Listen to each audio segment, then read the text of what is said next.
Phenomena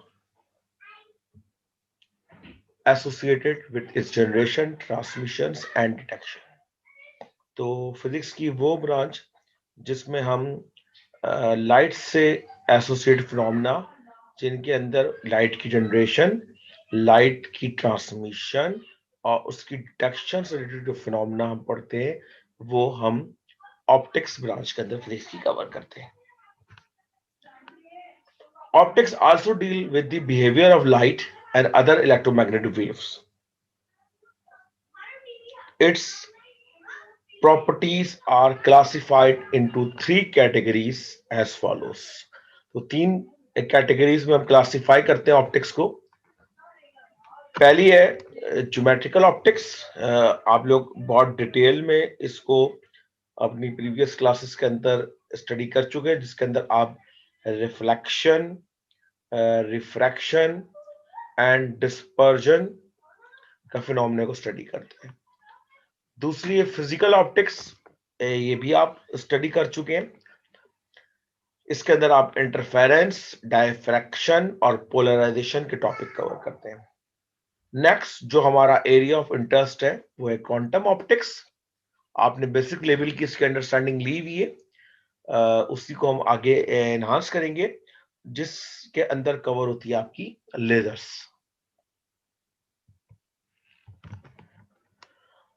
optical properties. तो जो basic optics के अंदर हमारे पास जो चीज है वो है photon,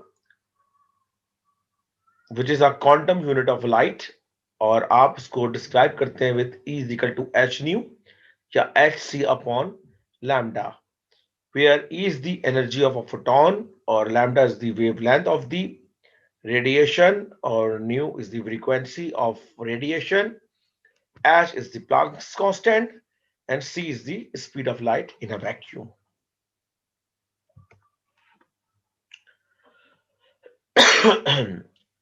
optical properties of metals. तो उसके अंदर हमारे पास एक बेसिक प्रॉपर्टी है, वो हम कहते हैं एब्जॉर्प्शन. लेट्स सपोज कि आपके पास एक मेटल का एक एटम है. उसका स्ट्रक्चर आपको हम दिखा रहे हैं एनर्जी डायग्राम के अंदर. तो आपको पता है कि मेटल के अंदर जो इनर स्टेट है वो सारी फिल्ड होंगी और उसके एडजेसेंट सारी उसकी अनफिल्ड स्टेट होंगी. और मेटल की नियर टू सरफेस के ऊपर जो इलेक्ट्रॉन होंगे वो विजिबल लाइट ही अगर एब्जॉर्ब करेंगे तो वो हायर स्टेट के ऊपर ट्रांजैक्शन कर जाएंगे. तो लेट्स सपोज हमें अगर इस स्टेट से इस स्टेट तक अपने इलेक्ट्रॉन को ट्रांसमिट करना है, तो हमें उसको एब्जॉर्प्शन करानी होगी. किसकी? फोटोन की. अगर इंसिडेंट फोटोन इतनी एनर्जी का हुआ कि वो आपको आपके इलेक्ट्रॉन को यहां से यहां जंप करा दे, तो आपका इलेक्ट्रॉन उसको एब्जॉर्ब करेगा और हायर स्टेट के ऊपर जंप कर जाएगा.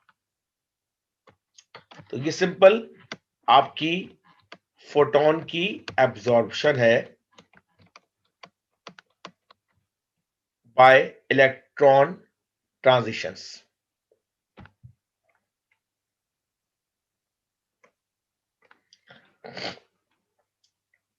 Selected light absorption in semiconductor.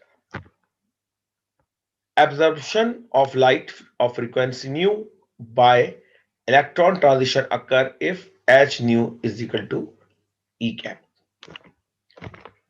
तो मेटल्स के अंदर तो आपके पास जो एब्जॉर्प्शन थी वो दो स्टेट के दरमियान या उनके दरमियान जो एनर्जी डिफरेंस है, आप उतनी एनर्जी उसको प्रोवाइड करते थे, आपके इलेक्ट्रॉन उस पर्टिकुलर स्टेट के ऊपर जंप कर जाता था, ट्रांसमिट कर जाता था.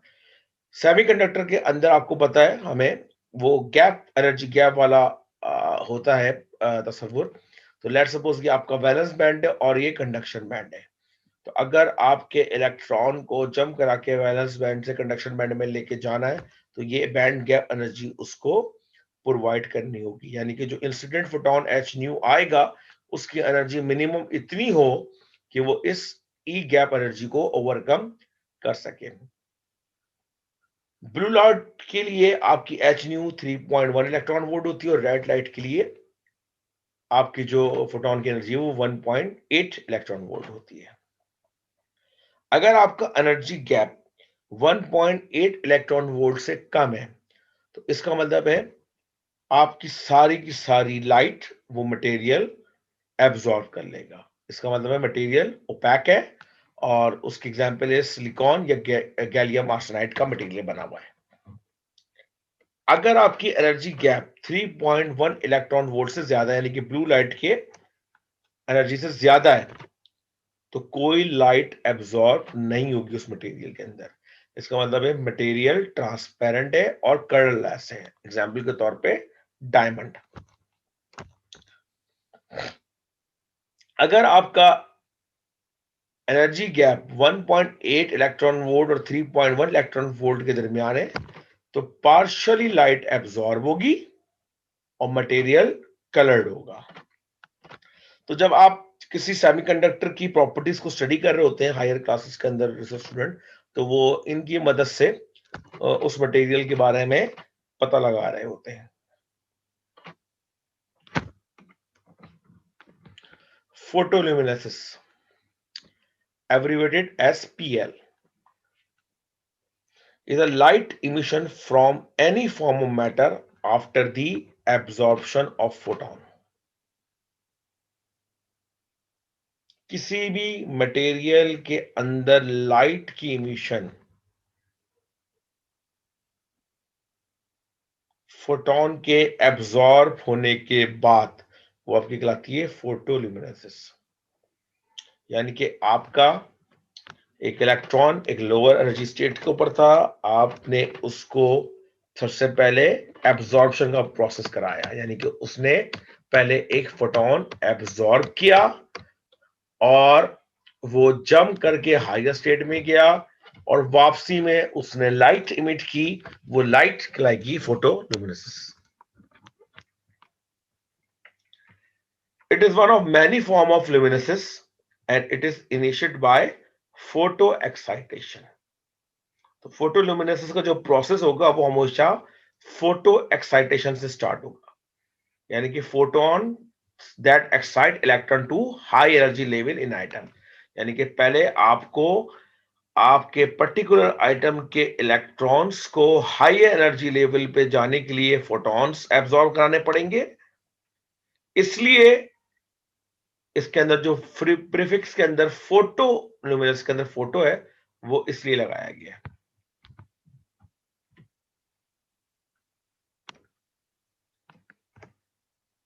तो ये आपके सामने बिल्कुल एक क्लियर डायग्राम है कि एक मटेरियल है आपके पास, उसमें ये लाइट आके फोटोन आके एब्जॉर्ब हुआ, इलेक्ट्रॉन हाई एनर्जी लेवल पे एक्साइट हुआ, वापस ग्राउंड स्टेट पे आते हुए उसने फोटोन इमिट किया, जिसको फोटोल्यूमिनेसिस का प्रोसेस कहते हैं। तो दो प्रोसेस हो रहे हैं, लाइट की एब्जॉर्प्शन भी हो रही है और लाइट की इमिशन भी हो रही है।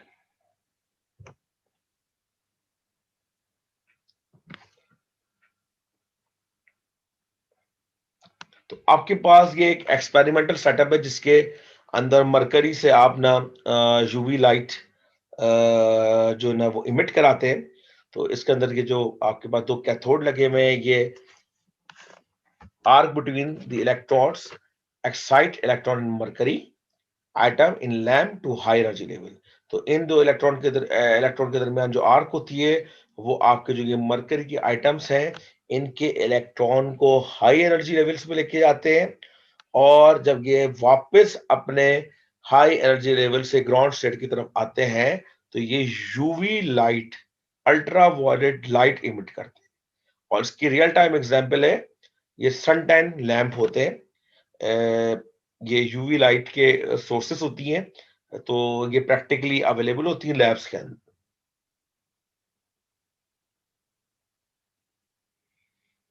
इनसाइड सरफेस और ट्यूब लाइन, या आपको जो ट्यूब लाइन दिख रही है सरफेस के अंदर, with material that absorb UV and remain re-emits visible lights। और इसके अंदर ही इन्होंने एक और ट्यूब लाइन मटेरियल लगाया हुआ होता है, ये इस मटेरियल की कोटिंग होती है उसके ऊपर। तो जब ये यूवी लाइट मरकरी से आके वापस स्ट्राइक करती है इसके ऊपर, यहां से दोबारा से विजिबल रेंज की लाइट रीमिट होती है। वो विजिबल रेंज की लाइट रीमिट होकर दोबारा मरकरी के इलेक्ट्रॉन को एक्साइट करती है, वो दोबारा हायर स्टेट पे आते हैं, लोअर स्टेट पे आके यूवी लाइट इमिट करते हैं, और ये साइकिल इस तरह चलता रहता है। आप अपने सेमीकंडक्टर मटेरियल के अंदर ये जो लाइट होती है इसको कंट्रोल कर सकते हैं बाय यूजिंग डोपिंग। और अगर Sb3+ इसके अंदर ऐड कर देंगे तो ब्लू लाइट इमिट होगी, और अगर मैग्नीज Mn2+ कर देंगे तो ऑरेंज रेड लाइट प्रोड्यूस होगी।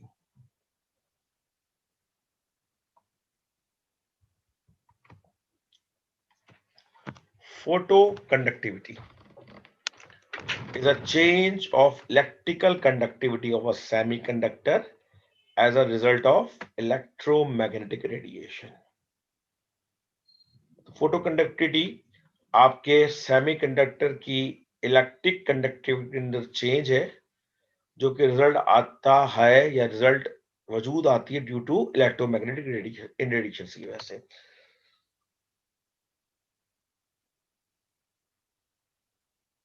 तो आपका जो फोटो कंडक्टिविटी है is characterized by photons absorption, and this effect is essential for the phenomena। अगर कोई absorption नहीं है तो फोटो कंडक्टिविटी भी नहीं होगी। तो अगर, जैसे मैंने आपको बताया था कि जैसे हम प्योर जर्मेनियम या प्योर सिलिकॉन क्रिस्टल हम पढ़ रहे थे, तो हमने कहा था कि वो उनको वैलेंस बैंड के अंदर अगर हल्की सी भी एनर्जी मिलती है तो उसकी इलेक्ट्रिक कंडक्टिविटी फौरन इंक्रीज कर जाती है। तो अगर वो कंडक्टिविटी आप हीट की फॉर्म में दें या फोटोन की सूरत में दें, दोनों सूरतों में उनकी इलेक्ट्रिक कंडक्टिविटी इंक्रीज कर जाती है। तो फोटो कंडक्टिविटी से मुराद है कि आपके सेमीकंडक्टर की इलेक्ट्रिक कंडक्टिविटी का चेंज होना due to irradiation of photons, ना कि हीट। अगर फोटोन की वजह से इलेक्ट्रिक कंडक्टिविटी चेंज हो रही है उसको कहते हैं फोटो कंडक्टिविटी। और इसके लिए सबसे एसेंशियल प्रोसेस है फोटोन का सेमीकंडक्टर के अंदर एब्जॉर्ब होना। अगर एब्जॉर्ब नहीं हो रहा है फोटोन तो कोई फोटो कंडक्टिविटी भी नहीं होगी। And photoconductivity is equal to the difference of a semiconductor's conductivity in a light environment and dark environment। अगर आपने अपने कंडक्टर की फोटो कंडक्टिविटी को मेजर करना है तो आप उसको बिल्कुल एक डार्क रूम के अंदर रखें। फिजिक्स की जो लैब्स होती हैं उसमें डार्क रूम के नाम से एक लैब होती है जिसमें बिल्कुल घुम अंधेरा होता है, उनके शीशों को भी ब्लैक पेंट किया होता है। आप अपने वो फोटो कंडक्टिव जो मटेरियल है, जो आपका सेमीकंडक्टर है, आप उसको वहां पहले लेके जाएंगे, उस एनवायरनमेंट के अंदर रख के जहां पे कोई लाइट मौजूद नहीं होगी, आप उसकी कंडक्टिविटी को चेक करेंगे और उसके बाद आप उसको लाके लाइट में रखेंगे। जाहिर सी बात है लाइट एनवायरनमेंट के अंदर वो लाइट को एब्जॉर्ब करेगा, उसकी कंडक्टिविटी इंक्रीज करेगी। आप देखेंगे कितनी इंक्रीज की, तो वहां से आपको उसके डिफरेंस से पता चलेगा कि उस मटेरियल की फोटो कंडक्टिविटी क्या है। ये हमारे पास की जो फिनोमेना होता है, ये जो फोटो सेंसर्स आप जाके पढ़ेंगे तो वहां पे हम यूज कर होते हैं। Types of photoconductivity, intrinsic photoconductors और extrinsic photoconductors. Depend on कि आप इंट्रिंसिक सेमीकंडक्टर के ऊपर अप्लाई कर रहे हैं या एक्सट्रिंसिक सेमीकंडक्टर के ऊपर अप्लाई कर रहे हैं। तो अगर इंट्रिंसिक सेमीकंडक्टर के ऊपर अप्लाई कर रहे हैं तो एब्जॉर्प्शन आपके प्राइमरी जो बैंड गैप्स है, वैलेंस और कंडक्शन बैंड, उनके दरमियान ही होगी और ये इलेक्ट्रॉन होल जो पेयर है वो क्रिएट होगा। सिंपल, वैलेंस बैंड के अंदर जो बैठा हुआ इलेक्ट्रॉन है वो फोटोन एब्जॉर्ब करेगा और जम करके कंडक्शन बैंड में चला जाएगा। और वहां पे एक फ्री इलेक्ट्रॉन जनरेट हो जाएगा और जो आपका वैलेंस बैंड है वहां पे होल जनरेट हो जाएगा। जबकि एक्सट्रिंसिक के अंदर आपकी जो इम्प्योरिटी साइड, जो आप इम्प्योरिटी ऐड कर रोगे अपने प्योर सिलिकॉन और जर्मेनियम के अंदर, वहां से भी आप फोटो कैरियर जनरेट कर सकते हैं। तो ये दोनों तरह की दिखा दी। इंट्रिंसिक के अंदर से वैलेंस और कंडक्शन बैंड है, जबकि आपका जो एक्सेप्टिक सेमीकंडक्टर है उसके अंदर डोनर और एक्सेप्टर की लेयर जो कि वैलेंस और कंडक्शन बैंड के दरमियान कहीं लाई करोगी वो भी इंक्लूड हो जाएगी।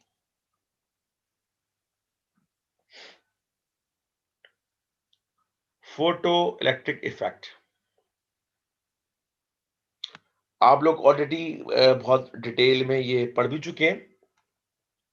तो आपको पता है कि अगर किसी मेटल सरफेस के ऊपर आप सुटेबल फ्रीक्वेंसी या जिसको हम थ्रेशोल्ड फ्रीक्वेंसी कहते हैं, उसकी लाइट आप उस मेटल सरफेस पे शाइन करें उसको या उस पे स्ट्राइक करें, तो उस मेटल में से इलेक्ट्रॉन इमिट होते हैं। उन इलेक्ट्रॉन्स को हम फोटो इलेक्ट्रॉन कहते हैं।